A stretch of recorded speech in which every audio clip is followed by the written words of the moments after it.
Another small victory for Nigel Farage and every freedom fighter in this country. Coutts and Co., the bank behind the cancellation of Nigel, have finally surrendered. Yes, Nigel Farage has now been offered to get his original bank account back in Coutts, both his personal bank account as well as his business bank accounts and everything else. Coutts and Co., obviously part of the NatWest group. One of the main issues was that they apologized eventually. We've had resignations and no consequences. Everything continues as normal. The reputation committee is still in place. The guidelines haven't changed, but they said, we're going to offer Nigel an alternative arrangement at NatWest. That's not the point, is it? He just wanted his bank account back. And it's also about the principle. It's not really about the desperation for the bank account at Coutts. It was about the principle of the issue. Now they've come out and said, fine, we'll give him his bank account back. Again, this is damage control. They're not being generous. They're not being altruistic. No, they don't care. They're simply trying to stop the attacks on them, which is happening on a daily basis now. So Nigel Farage is also seeking compensation. He said, it has taken up a huge amount of my time and it has cost me so far quite a lot of money in legal fees. So I have today sent a legal litigation letter to Coutts where I want some full apologies. I want some compensation for my costs, but more important than all of that, I want a face-to-face meeting with the bank's bosses. I want to find out how many other people in Coutts or NatWest have had their accounts closed because of their political opinions, and I want to make sure that this never happens to anybody else ever again. So the fight goes on. And this again is linked to his new campaign that he launched a couple of days ago that is going to basically get everybody in the country, even those without a voice, to join the campaign and to make sure that basically Nigel will act as their ambassador to fight on their behalf. It's a similar format as the Free Speech Union that Toby Young set up for people who get cancelled based on free speech. And that organization has done a very, very good job for so many people who have been cancelled.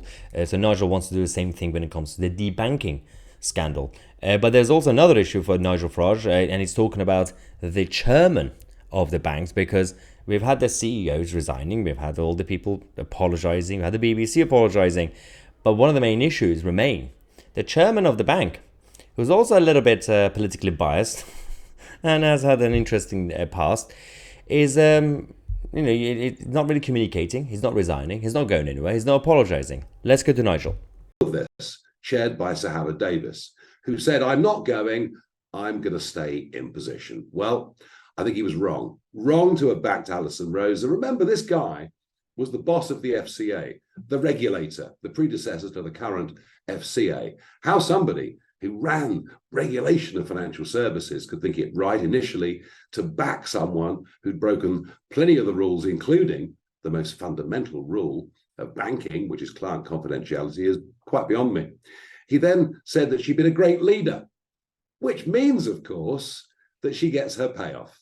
She'll get £2.43 million as a payoff. Well done, Sir Howard. But worst of all, what absolutely puts the tin lid on the whole thing, and why Howard Davis has to go, is he's announced a review. There'll be a review into why my accounts were closed and the leak, and that review will settle the matter. And who does Sir Howard appoint? He appoints Travers Smith, a city legal company. And the emeritus chair and chief advisor of that company is someone called Chris Hale.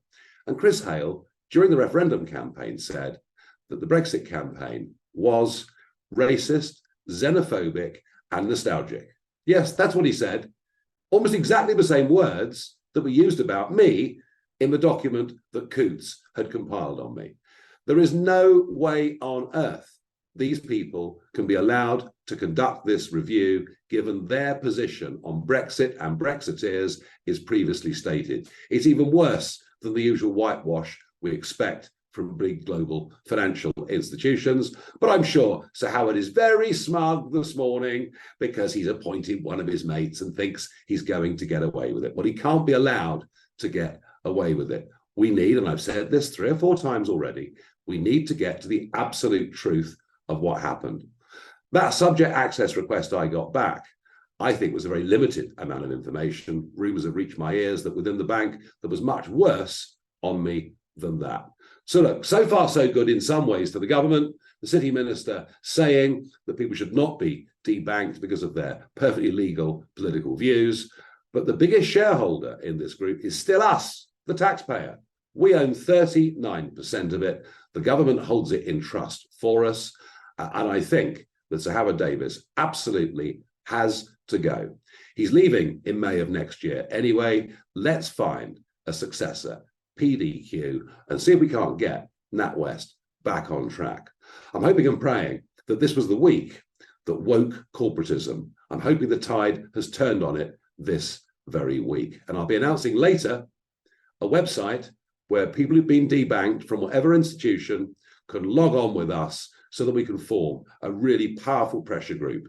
Because frankly, what is going on as the banks make billions and people's lives and businesses are being ruined is completely unacceptable.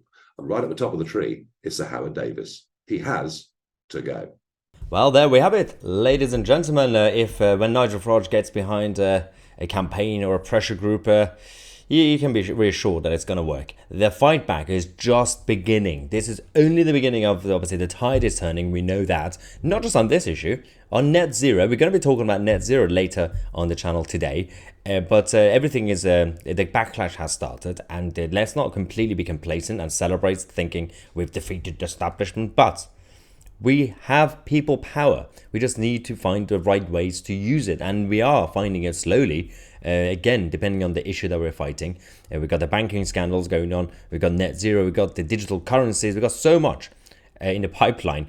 And every single issue needs to be focused on that alone, rather than just us going around on social media ranting about, ooh, globalists, bad. Well, we could do that every single day. That doesn't really change anything. We have to be focused. We have to work together.